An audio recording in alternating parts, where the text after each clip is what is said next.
ప్రముఖ నటుడు మంచు మోహన్ బాబు ఇంట్లో జరుగుతున్నటువంటి పంచాయతీ తీర్చడానికి మరొక ప్రముఖ వ్యక్తి పులివెందుల ఎమ్మెల్యే జగన్మోహన్ రెడ్డి హుటాహుటిన హైదరాబాద్ బయలుదేరినట్టుగా తెలుస్తోంది. అయితే మోహన్ బాబు ఇందుకు తీవ్ర ఆగ్రహం వ్యక్తం చేస్తూ చెప్పుతో కొట్టడానికి సిద్ధమైనట్టుగా తెలుస్తూ ఉంది. అసలు ఇంతకీ ఇద్దరికి ఎక్కడ చెడింది, ఏం జరిగింది అనేది ఈ వీడియోలో వివరించబోయే ముందుగా ఇప్పటి వరకు మన ఛానల్ సబ్స్క్రైబ్ చేయని వాళ్ళు ఖచ్చితంగా సబ్స్క్రైబ్ చేయండి. ఇక విషయానికి వస్తే ప్రముఖ నటుడు మోహన్ బాబు గారి గురించి మనందరికీ తెలుసు. ఎందుకంటే ఈ పనికిమాలినటువంటి వ్యక్తి రోజుకో ఎజెండా పట్టుకొని తిరుగుతూ నేను రాజకీయాల నుంచి నిష్క్రమిస్తున్నాను అని చెబుతూనే ప్రతిసారి పోరంబోకు మాటలు మాట్లాడేది మనందరికీ తెలుసు. వీళ్ళకు స్టెబిలిటీ లేనటువంటి దౌర్భాగ్యం మనకు తెలుసు. మాట్లాడితే క్రమశిక్షణ పద్ధతి విధానం అని చెప్పేటువంటి వ్యక్తి దగ్గర క్రమశిక్షణ లేనటువంటి దౌర్భాగ్యం కూడా మనందరికీ తెలుసు.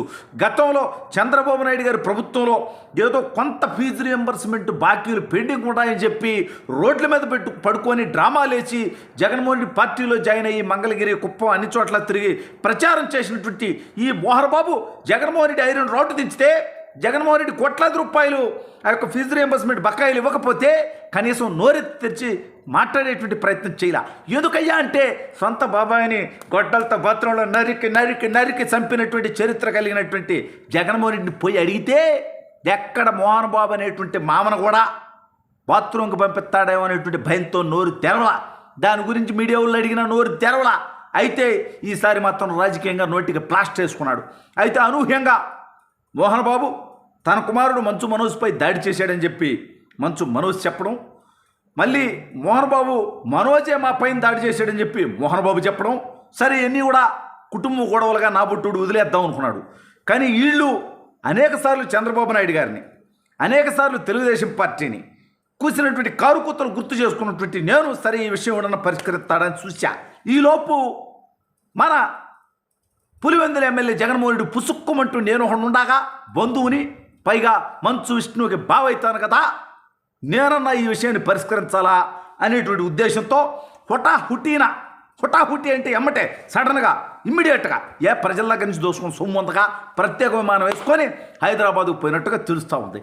అయితే అక్కడ ఉన్నటువంటి మోహన్ బాబు దగ్గరకు పోయి అంకుల్ లేదా మామయ్య ఏంది వ్యవహారం, ఏదో ఒక రకంగా తెలుసుకుందాం, మనం ఇంత పెద్ద ఇష్యూ ఎందుకు చేసుకోవాలా, మనం ఎట్టొక్కడు కూర్చొని మాట్లాడుకుందామంటే ఒరే చిల్లరగా, ఒరే పరికమాలలోడా, ఒరే పులివెందుల ఎమ్మెల్యే నువ్వు కూడా నాకు చెప్పేటటువంటిరా, ఒకప్పుడు నేను రాజ్యసభ ఎంపీగా చేశారా, నేను ఎందుకు ఈ మాట అంటున్నారంటే రుడే నువ్వు నీ కుటుంబంలో నుంచి నీ తల్లిని గెంటేసావు, నీ చెల్లికి ఆస్తులు వాటా ఎగ్గొట్టావు, నీ చెల్లి మీద నీచెప్పు రాత్రులు సోషల్ మీడియాలో రాపిచ్చావు, వీటికి అదనంగా నీ తల్లి గురించి కూడా చండాల పరాతలు రాపిచ్చావు, పైగా నీ చెల్లి గురించి విషప్రాతలు ఇప్పటికీ నీ హక్కుపక్షి, నీ విషపుత్రిక సాక్షిలో రాపిస్తున్నావు.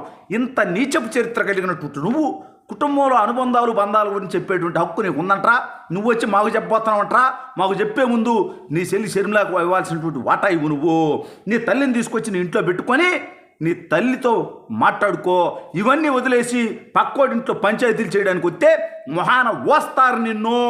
ఎందుకంటే నీ వల్లే నేను ఇవాళ బజారు పాలయ్యాను, నిన్ను నమ్మి నీ పార్టీ కండవ కప్పుకున్నాక నాకు ఈ పరిస్థితి దుస్థితి వచ్చింది.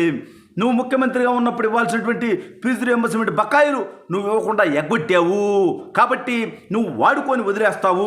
అనవసరంగా నీ విషయంలో వచ్చి నీకు ప్రచారం చేసినందుకు నేను సిగ్గుపడుతున్నాను.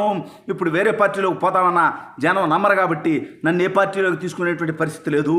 ఈ రకంగా నన్ను దేనికి పనికి రాకుండా చేసింది నువ్వే అన్న చందంగా మోహన్ బాబు తన మీద తీవ్ర ఆగ్రహం వ్యక్తం చేస్తూ, నువ్వు వచ్చి నా ఇంట్లో పంచాయతీ తీర్చాలనుకుంటే ముందు నీ బాబాయిని వేసేసి ఆ తర్వాత ఆ బాబాయ్ కుమార్తె సునీత రెడ్డిని నువ్వు పెట్టినటువంటి ఇబ్బందులు కూడా రాష్ట్ర ప్రజలందరూ చూశారా స్వామ్య. నువ్వు అవినాష్ రెడ్డిని కాపాడుకోవడం కోసం నువ్వు చేసినటువంటి డ్రామాలు కూడా రాష్ట్ర ప్రజలు చూశారా స్వామ్య. ముందు తల్లి, ఇద్దరు చెల్లెళ్ళకి నువ్వు న్యాయం చేసుకో. అదేవిధంగా నీ బాబాయిని వేసేసిన వాడిని నువ్వు ముఖ్యమంత్రిగా ఉన్నప్పుడు కనిపెట్టి వాడిని శిక్షించుంటే నేను నమ్మేవాడిని రండి. నువ్వు వచ్చి నీ కుటుంబంలో 100 పంచాయతీలు పెట్టుకొని నువ్వు వచ్చి నా కుటుంబ పంచాయతీ తెరుస్తానంటే అంత ఎర్రిపప్పలా కనిపిస్తున్నానా? పబ్లిసిటీ కోసం వచ్చావు నా ఇంటికి, ఇంకోసారి ఇటువంటి విషయాల్లో నా ఇంటికి గడప దొక్కితే చెప్పుతో కొడతానన్న సందంగా మోహన్ బాబు గారు ఈ యొక్క జగన్మోహన్ రెడ్డికి తీవ్ర స్థాయిలో వార్నింగ్ ఇచ్చినట్టుగా తెలుస్తూ ఉంది. ఆయన జగన్మోహన్ రెడ్డి నువ్వు ఎదుటివాడికి అసలు తీర్పు చెప్పడానికి పనికొస్తావట. నువ్వు రాష్ట్రంలో ఉన్నటువంటి మహిళలు అక్కశమ్మలు అంటావు కదరా, నీ అక్కశమ్మలైనటువంటి నీ చెల్లెళ్ళిద్దరికి నీ ఆస్తిలో వాటా సక్రంగా ఇస్తే ఇవాళ నీకు పరిస్థితి ఉంటుందట, జనం మొహాన్ని ఊసేటువంటి పరిస్థితి ఉంటుందట. నువ్వు నీ చెల్లి మీద విషప్రాతలు ఈ రోజుకి సాక్షిలో ఇష్టం వచ్చినట్టుగా చంద్రబాబు డైరెక్షన్లో పనిచేస్తూ ఉంది. లేకపోతే ఏకంగా రాజశేఖర రెడ్డికి పుట్టలేదు, నువ్వు రాపించినటువంటి రాతలు రా మీ సెల్లి మీద. కాబట్టి నిన్ను ఈ రాష్ట్రంలో కానీ, ఈ దేశంలో కానీ, ఈ ప్రపంచకంలో కానీ ఎవరు నమ్మరు జగన్మోహన్ రెడ్డి. అనవసరంగా ప్రతి దాంట్లో పంచాయతీని తీరుస్తానని పోతే ఈ రకంగానే అవమానకరమైనటువంటి పరిస్థితులు జరుగుతాయి. ఇంకొకరికి నువ్వు తీర్పులు ఇవ్వాలంటే, ఇంకొకరికి నువ్వు ఆదర్శంగా నిలవాలంటే అసలు ముందు నువ్వు అది పాటించి ఉండాలి కదా జగన్మోహన్ రెడ్డి. కాబట్టి ముందు నువ్వు నీ ఇంట్లో ఉన్నటువంటి పంచాయతీలు, నీ ఆస్తి పంపకాలు, నీ చెల్లితో తల్లితో ఉన్నటువంటి గొడవలు నువ్వు తీర్చుకున్న తర్వాత వేరే వాళ్ళకి తీర్పులు చెప్పేటువంటి ప్రయత్నం చెప్పు. లేకపోతే మోహన్ బాబు లాగా అందరూ కూడా నిన్ను చెప్పుతో కొడతారు.